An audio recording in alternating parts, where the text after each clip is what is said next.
Well, good morning, dear listener friends, to the Holy Spirit Unveiled podcast with your host, Pastor Bill Brendel. Thank you for joining me again today for part 8 on how to receive the Holy Spirit baptism. Now, today, as I continue this series on how to receive the Holy Spirit baptism, I want to cover some additional points about speaking in tongues. And what I'm about to share is extremely important to understanding before and even after you have received the Holy Spirit baptism. Now, while praying in tongues cannot be minimized as it relates to the Holy Spirit baptism, praying in tongues is not all that the Holy Spirit baptism is about. But don't misunderstand me here. I'm not saying that speaking in tongues is not the heart and soul of the Holy Spirit baptism, because it surely is. Speaking in tongues is certainly very important because you cannot have a Holy Spirit baptism without speaking in tongues. However, there is a deeper point to be made, a deeper point to be considered here concerning the Holy Spirit baptism, and I'd like to explain that. While there certainly cannot be a Holy Spirit baptism without speaking in tongues, there is a deeper component to speaking in tongues that is often overlooked. So let's take a closer look at this. So, what is this deeper component of the Holy Spirit baptism? Well, that deeper component is that it is first and foremost about a relationship of a love surrender to the Holy Spirit.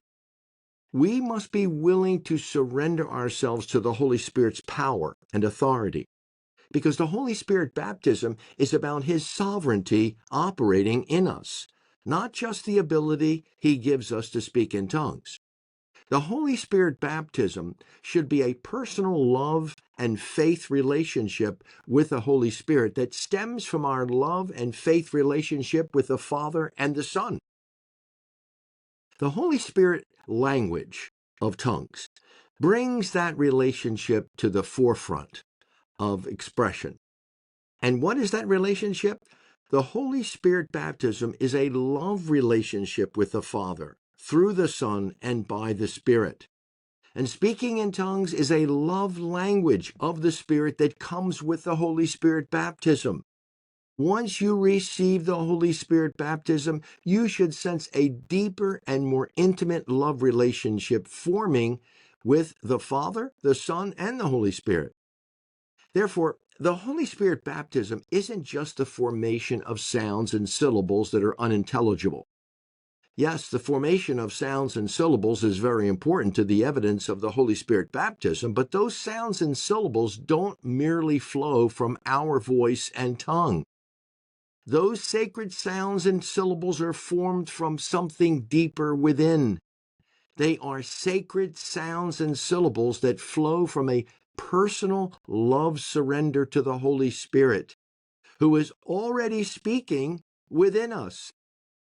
Always remember that when you pray in tongues, you hear your voice, but God hears His voice.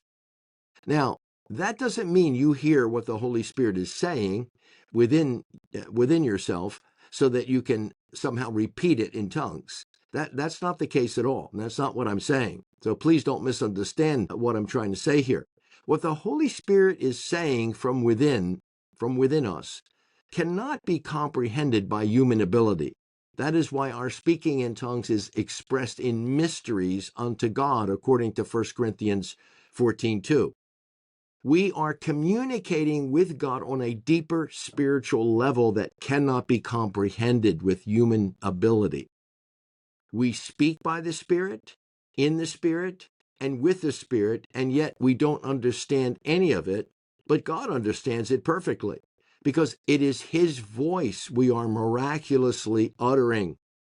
This is what makes the Holy Spirit baptism so miraculous.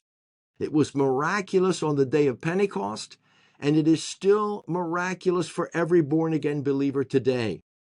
God is miraculous, and everything He does is miraculous, but we can only receive the miraculous by faith. Now, as I explain in greater detail in my book, the soul becomes baptized with the Holy Spirit. I explain that in great detail, and you ought to get my book to read about that. The soul is what becomes baptized with the Holy Spirit. As a result, the emotions and will and intellect of the soul become yielded and surrendered to the rivers of the Spirit that flow out of our born-again spirit into the soul. Jesus mentioned that in John chapter 7, verse 38. The Holy Spirit baptism, with its corresponding Spirit language, is one simultaneous miraculous event that stems from the love of the Father through the Son and by the Spirit.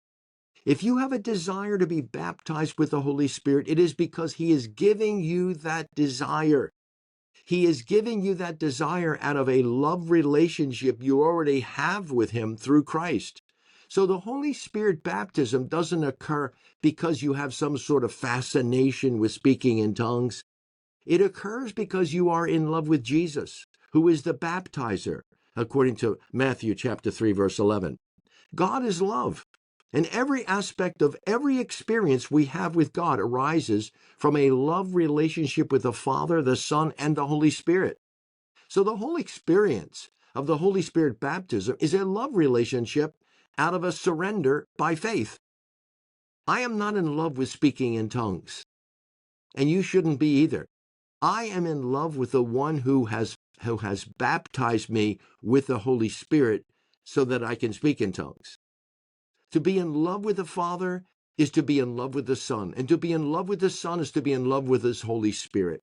It is impossible to be in love with one without loving the others because these three are one. Now, praying in tongues becomes a love language of the Spirit because of what Jesus did for me on the cross. It is a love language of the Spirit, with the Spirit, and by the Spirit, all because the Spirit brought me into relationship with the Father and the Son. So while I appreciate every sacred sound and syllable of praying in tongues, it is not tongues that I worship.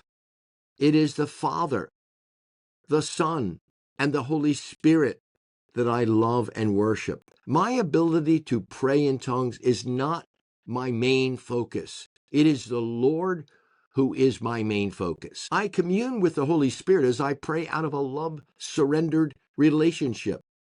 2 Corinthians 13:14. The Greek word for communion in 2 Corinthians 13:14 literally means communication. That's right. Communion there in Greek means communication. Therefore, when I pray in tongues, it is a love language of communication with the Father through the Son and by the Spirit. And because of that, I build myself up in my most holy faith, praying in the Holy Spirit, according to Jude 1:20-21. When you pray in tongues, your love relationship with the Lord is strengthened by an inner work of the Holy Spirit. So in summary, if you desire to speak in tongues, if your desire to speak in tongues is because of a love and surrender to Jesus, then that desire is being given to you by the Holy Spirit. Essentially, He is giving you the utterance of the Holy Spirit baptism. However, the Holy Spirit baptism doesn't occur until you actually speak by faith. Every sacred sound and syllable that follows is the evidence of the Holy Spirit baptism. And from that point on, the love of God is shed abroad in your heart by the Holy Spirit, according to Romans 5:5. It's a beautiful thing. Well, that's all the time we have for today. Please join me again for another Holy Spirit Unveiled podcast every Thursday at 9 a.m. Eastern Time. And if you haven't read my book yet, please order my book on Amazon. The title is The Holy Spirit Baptism Unveiled. You'll be glad you did. It has so many other things in the book that I really don't have time to expand on from week to week, although eventually I'll get there. But if you want to get ahead of me, order my book, and you'll be blessed. You won't be able to put it down, I guarantee. Meanwhile, be filled with the Spirit until you overflow onto others. So God bless you, my dear listener friends.